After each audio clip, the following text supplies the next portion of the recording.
some 36 odd years in the industry.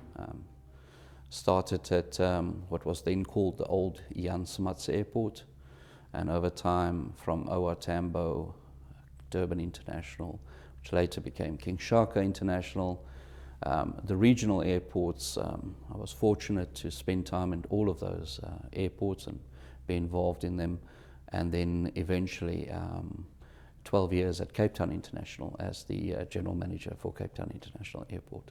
Our team is currently a core team of professionals and individuals, and albeit a small team, it really is a high impact team.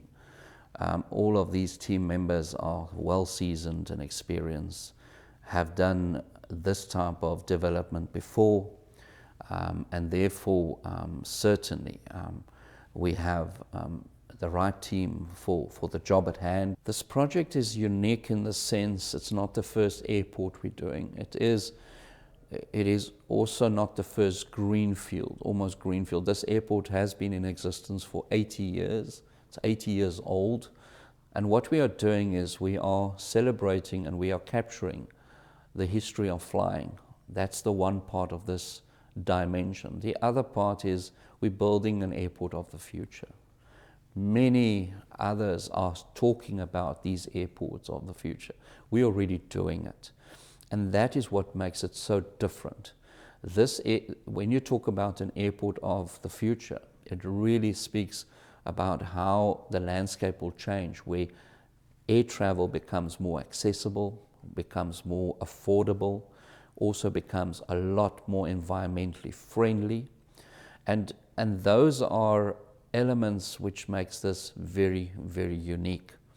Also that you have literally a clean slate to work from, where you're able then to make sure that whatever previous learnings and experiences you have, you bring that into play and you create some real magic. When you do a development at this scale, and in today's times, you have a huge responsibility as a team to comprehensively understand the implications of what you're doing, the positives and the negatives. And we are not saying that this development won't have any negatives. What we are making sure is demonstrating that the positives will far outweigh any negatives.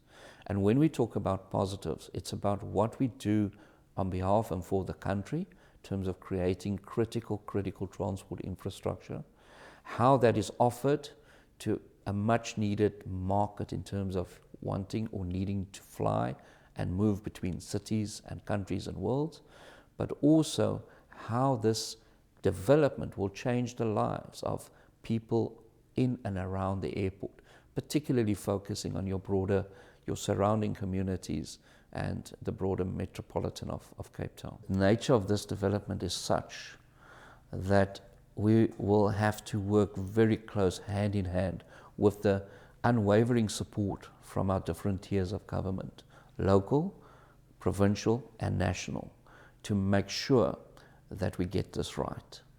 And when we get it right, we will be in a position to provide unfettered air access into this part of the region, this part of the world. And with our airline partners, an airport does not exist without airlines.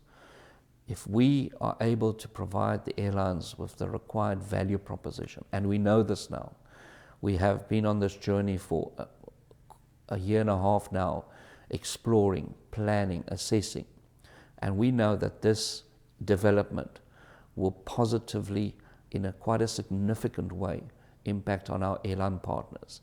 That value proposition that we give to the airlines will allow them to support this airport, to make sure that we are able to move people safely in and out and grow this airport for the benefit of all. The beauty of what we do with a development in an airport is the possibilities.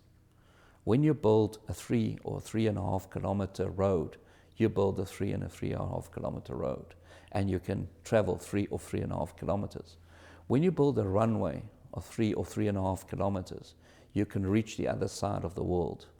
Those possibilities and those opportunities, even the understanding of that, can be very limited if one don't appreciate how big that can be.